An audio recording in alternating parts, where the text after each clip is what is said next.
데살로니가 교회를 향한 사도 바울의 인사, 평강의 주께서 때마다 일마다 우리에게 평강을 주시기를 원합니다. 우리 하는 일마다 때마다 일마다 하나님의 은혜와 평강이 늘 함께 하시기를 주의 이름으로 축복합니다. 이 시간의 말씀의 주제는 뿌려진 자들이라는 제목으로 말씀을 드리며 은혜를 나누고자 합니다. 오늘 베드로전서 1장 1절에서 4절 말씀을 통해서 뿌려진 자들이 어떤 자들을 말하는가 세 가지로 생각해 봅니다. 첫 번째, 1절과 2절에 나와 있는 흩어진 나그네라는 것입니다. 흩어진 나그네. 예수 그리스도의 사도 베드로는 본도, 갈라디아, 갑바도기아, 아시아와 비두니아에 흩어진 나그네.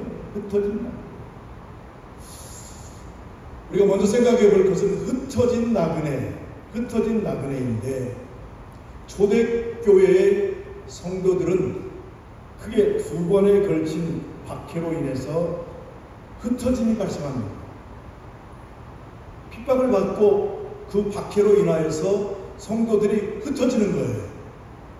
첫 번째 흩어짐은 그 동기가 스데반의 죽음, 스데반 집사의 죽음으로 그걸 계기로 예루살렘에 있는 교회가 큰 박해가 일어나게 됩니다. 그래서 성도들은 그 박해를 피해서 유대와 사마리아 모든 땅으로 다 흩어지게 되었다. 두 번째 흩어짐의 원인은 로마의 박해로 인한 것입니다. AD 64년에 로마에 큰 불이 납니다. 화재가 발생합니다. 이 화재는 어느 날 밤에 기름 창고에서 우연히 발생한 작은 화재인데 이것이 바람을 타고 시내로 번지면서 점점 그 도시 전체를 화바가 덮어 이 화재로 수만 명의 로마 시민이 삶의 터전을 잃어버린 겁니다. 그 유명한 로마의 그 고대 건축물들이 다 소실되어 버렸어요. 그래서 이 거대한 불길이 6일 동안 그야말로 걷잡을 수 없이 타올랐고, 이 화재로 인해서 로마 도시의 절반이 잿더미로 변해버렸다는 거예요. 로마는 골목이 아주 좁고 또 집이 다닥다닥 붙어 있어서 불을 진압하기가 너무 지금처럼 이렇게 소방서라든가 이런 기술이 발달되지 않은 시대이기 때문에 불을 끄기가 쉽지 않았다는 거죠. 그래서 화재가 처음 발생하는 곳은 옷감 장사들이 있는 그 상점들이 있는데 그 올리브유 기름 파는 그런 곳이었어요. 그러니까 오히려 더 그게 불을 내고 화를 더 키웠다는 겁니다. 화재 후에 당시에 로마의 황제였던 그 유명한 네로 황제는 이제 로마시 복구를 위해서 여러 가지 대책을 세우는 법률을 발표합니다. 그럼에도 불구하고 이 로마 시민들 사이에는 이제 유언비어가 걸치는 거예요. 저 독재자 네로가 자기 황금 저택을 세울 대지를 확보하려고, 또는 지금의 그 로마보다 더 멋지고 찬란한 새로운 계획도시를 짓기 위해서 일부러 불을 냈다는 거예요. 일부러 불을 냈다는 유언비어가 급속도로 퍼지면서 이제는 네로는 자기 신변의 위협까지 느끼게 됩니다. 그러자 네로는 고심 끝에 화재의 책임을 전가할 희생양을 찾기 시작합니다.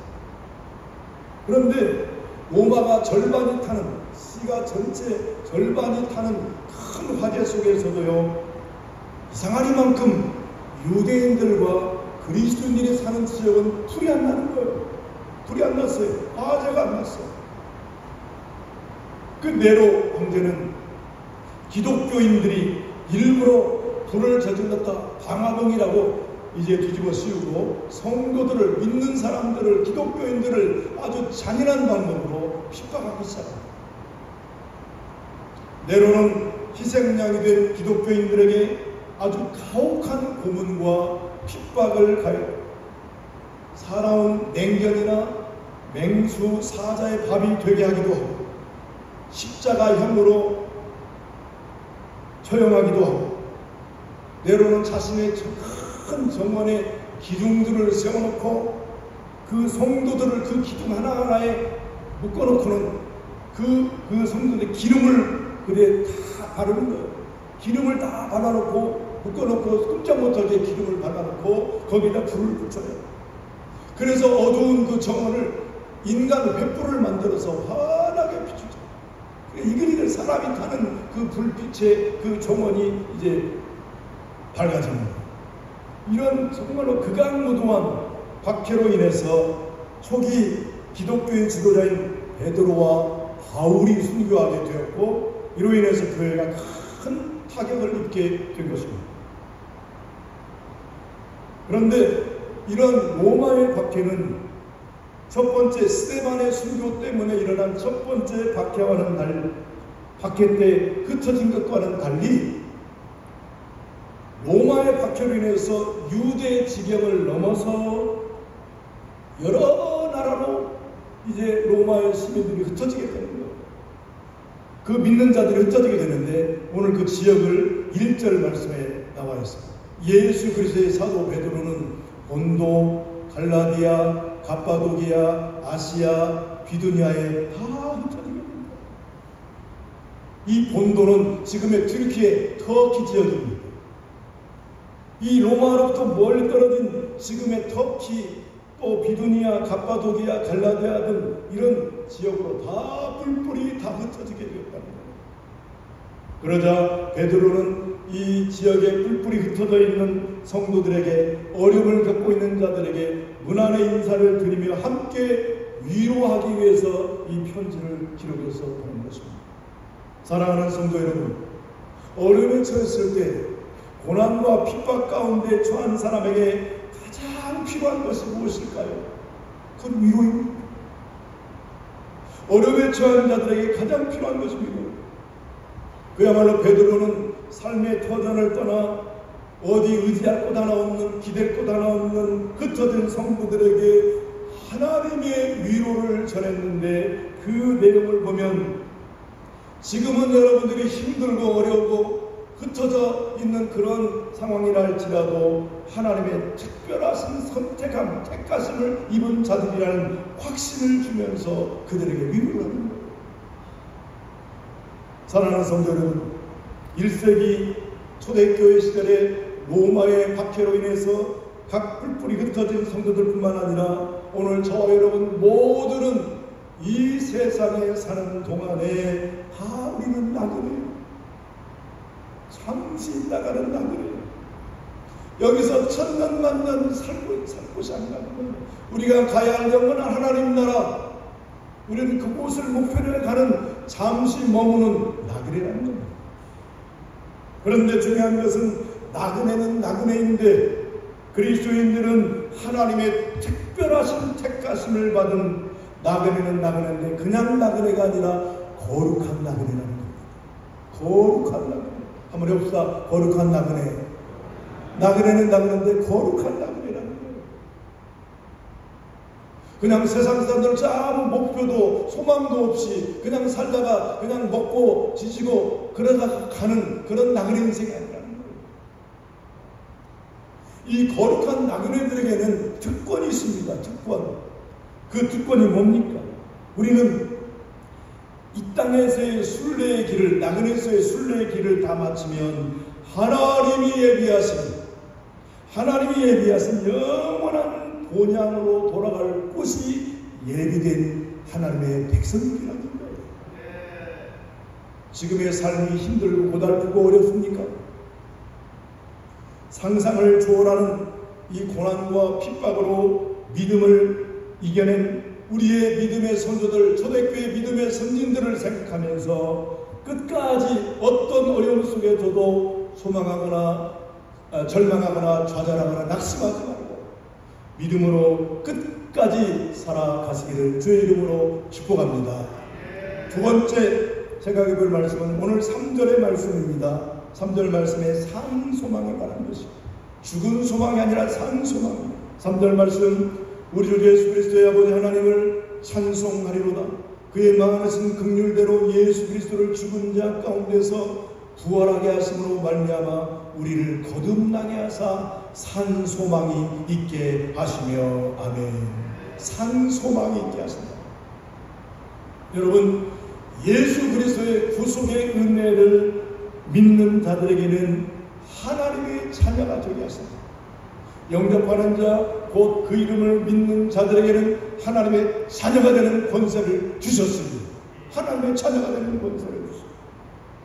그리고 산 소망을 갖게 하신다. 오늘 우리가 가진 산 소망, 여기서 산 소망이란 뭘 말합니까? 예수님의 부활, 부활의 첫 열매이신 예수님의 부활에 우리도 참여한다는 것입니다. 예수님의 부활은 예수님의 자신의 부활뿐만 아니라 예수님을 믿는 저와 여러분에게도 동일한 부활 있음을 약속하신 겁니다. 고린도전서 15장 51절 보라 내가 너에게 비밀을 말하노니 우리가 다 잠잘 것이 아니라 마지막 나팔의 순식간에 호련히 다 변화되리니 나팔 소리가 나며 죽은 자들이 썩지 아니할 것으로 다시 살아나고 우리도 변화되리라. 아멘. 다시 살아난다는 거예요.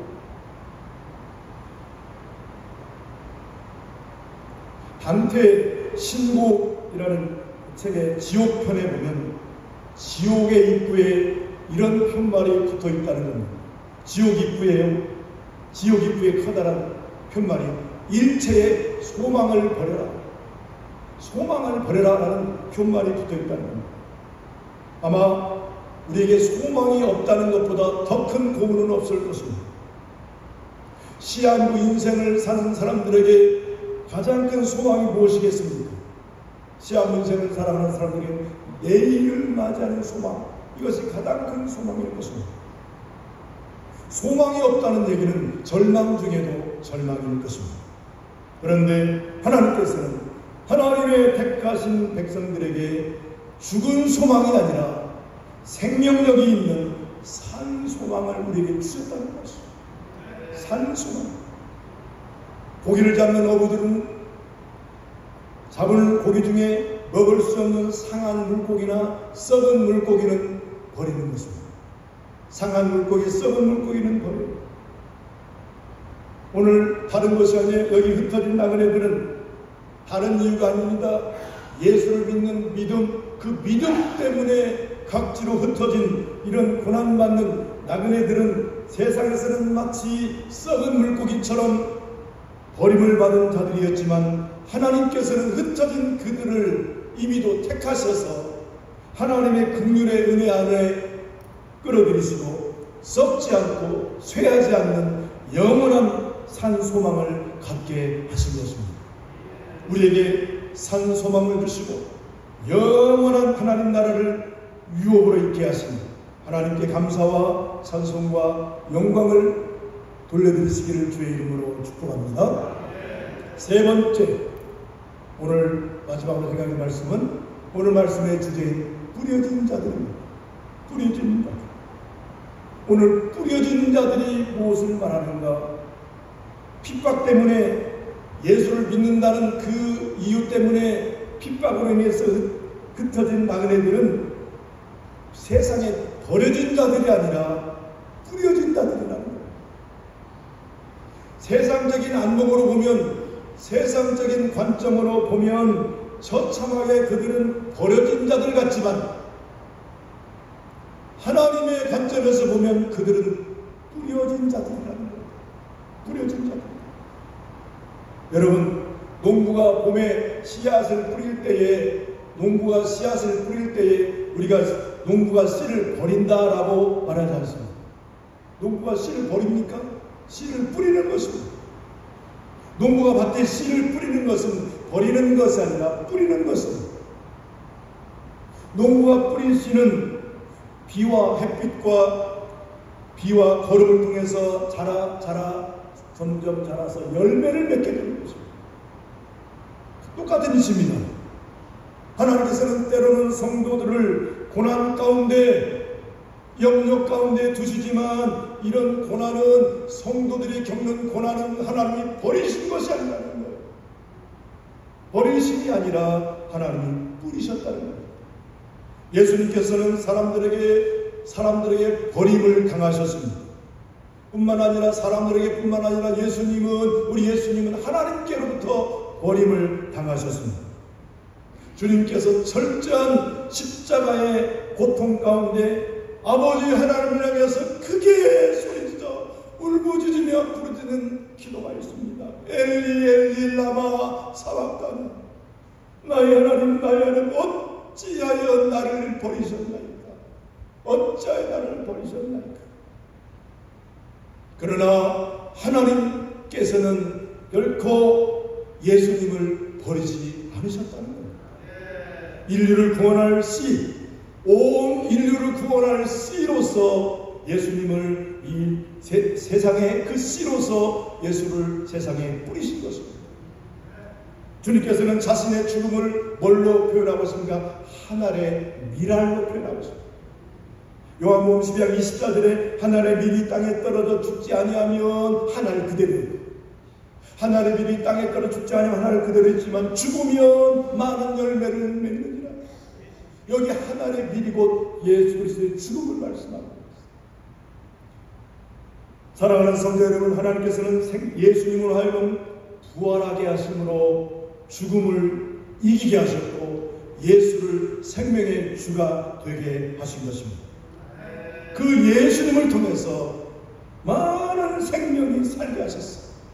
그 예수님 때문에 오늘 저와 여러분이 살게 되었고 영원한 생명을 누리게 된 것입니다. 하나님께서는 사랑하는 자녀들을 왜 세상의 핍박과 세상의 고난 가운데 두시는 것입니까? 그것은 사랑하는 자녀들을 세상에 버리신 것이 아니고 세상에 뿌리셨다는 겁니다. 핍박 때문에 흩어진 사람들이 가는 곳마다, 그들이 흩어져 가는 곳마다 거기에 복음의 씨를 뿌려요. 복음의 씨를 뿌림으로 그 뿌린 씨앗이 여기 로마의 박해로 인해서, 스데반의 죽음의 그 박해로 인해서 흩어진 많은 사람들이 거기서부터 복음의 씨를 가지고 흩어져서 그 복음의 씨가 심겨지고 흩어져서 오늘 저와 여러분 이곳 복음의 불모진 대한민국에 이르기까지 나에게까지 그 씨가 연결되어서 열매를 맺혀서 예수님께 되었고 하나님의 자녀가 되고 천국 백성으로 삼으신 줄로 믿습니다. 여러분, 사랑하는 성도들, 지금 여러분의 삶이 힘들고 고단하십니까? 고난 가운데 계십니까? 갈 바를 알지 못하고 헤매이고 있습니까? 삶의 기반이 통째로 무너지셨습니까? 사람들에게 버림받아 외롭고 고독하십니까? 오늘 사람을 바라보지 마십시오.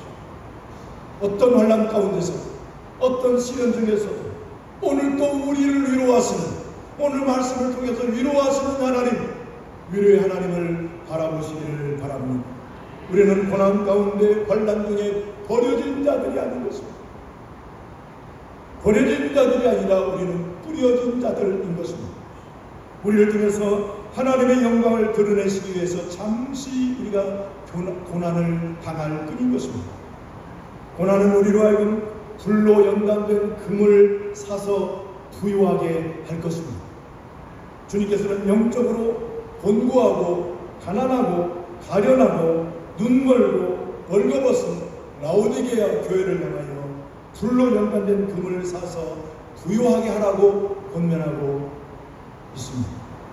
하나님께서 우리에게 고난당하게 하신 것은 우리로 하여금 축복의 열매를 맺게 하시고 은혜의 열매를 맺게 하심을 잊지 마시고, 우리는 세상에 버려진 자들이 아니고 뿌려진 자들이라는 사실을 우리의 생각 속에, 우리 마음 속에 가져가시고, 우리를 통해서 하나님 나라가 점점 확장되기를 소원하면서 하나님의 영광을 받으시기 위해서 이 땅에 뿌려진 자들임을 잊지 말고 힘들고 어려운 고난 가운데서도 소망 잃지 않고 주님 주시는 산 소망을 가지시고 승리의 길을, 승리의 삶을 살아가시기를 주의 이름으로 축복합니다.